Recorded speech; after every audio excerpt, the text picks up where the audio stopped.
मनुष्य का जन्म और मृत्यु निश्चित है। मृत्यु के बाद यह शरीर तो पंच तत्वों में लीन हो जाता है, लेकिन आत्मा अमर रहती है।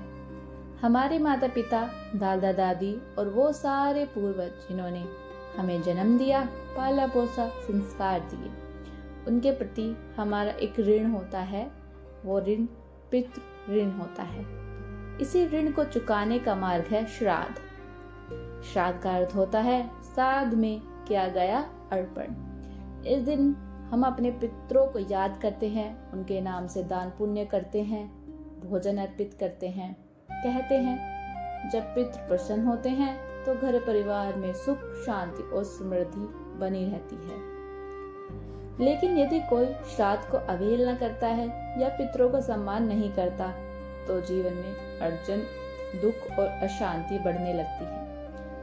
आज मैं आपको एक ऐसी ही सच्ची प्रेरणादायक कथा सुनाने जा रही हूँ जिसके को समझ आएगा कि श्राद्ध कितना महत्वपूर्ण है। गांव के एक छोटे से घर में रामलाल जी अपने बेटे मोहन और सुनीता और 2 पोते के साथ रहते थे। घर में संपन्नता थी, खुशहाली थी, लेकिन कहीं न कहीं मन में शांति सी खो रही थी। सुनीता खींचकर बोलती है अपने बाबूजी से, बाबूजी आप रोज पितरों का मान ले करते हैं, नाम लेते रहते हैं, पर इन रस्मों से आखिर मिलता क्या है? आज के जमाने में श्राद्ध जैसी बातें कौन मानता है बाबूजी? मोहन भी सुनीता की बातों में हाँ मिलाता है और बोलता है, बाबूजी सुनीता का भी तो गलत कहना नहीं है। आजकल इन सब बातों को अंधविश्वास समझते हैं। पर रामलाल जी पुरानी पीढ़ी के बच्चे, नई पीढ़ी के, तो ये एक गैप आ गया। बेटे को अपने पूर्वजों का आदर नहीं करता, उनके वर्तमान और भविष्य भी सुना होता है। श्राद्ध सिर्फ रस्म नहीं, ये हमारी आत्मा का कर्ज चुकाने का तरीका है। रामलाल जी दोनों को समझाते हैं, अपनी बेटा और बहू को, लेकिन बहू सुनीता के मन में ये बात नहीं उतरती है। श्राद्ध का दिन आया। रामलाल जी बड़े खुशमन से सारी विधि विधानों से सारी तैयारी करते हैं। बहू सुनीता भी काम तो करती है, लेकिन मन से नहीं। सुनीता मन ही मन बोलती है, अरे मजबूरी है, करना पड़ रहा है, वरना इन बातों पर मेरा तो विश्वास नहीं है। श्राद्ध की थाली सजाई गई, सब काम किए गए, पर कुछ ना कुछ, कहीं ना कहीं एक कमी रह गई। वो कमी क्या थी? वो कमी थी श्राद्ध में श्रद्धा की कमी। रामलाल जी भी आंसू भरी आंखों से प्रार्थना की, पर सुनीता का मन कहीं और भटक रहा था। फिर श्राद्ध के दिन चले गए और फिर धीरे धीरे उसी साल में घर में मुश्किलें शुरू होने लगी। खेतों की फसल अचानक सूखने लगी, बच्चों की पढ़ाई में अड़चन आने लगी, मोहन की नौकरी में समस्या खड़ी होने लगी। सबको समझ नहीं आ रहा था कि ये बदनसीबी क्यों हो रही है, पर इसका असली कारण था श्राद्ध में श्रद्धा की अभाव।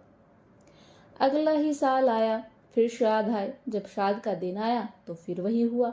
अचानक से तेज आंधी चली, दीपक बुझ गए और घर का दरवाजा अपने आप खुल गया।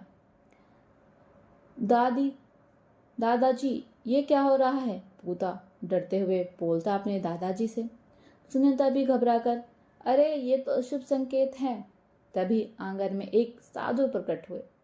उनका चेहरा तेजी से चमक रहा था।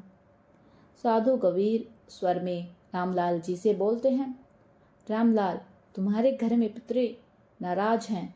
इस घर में कोई उनकी निंदा करता है। श्राद्ध के बिना श्रद्धा से बिना ही श्राद्ध होते हैं, और जब तक सच्चे मन से श्राद्ध नहीं होगा समस्या बढ़ती ही जाएंगी।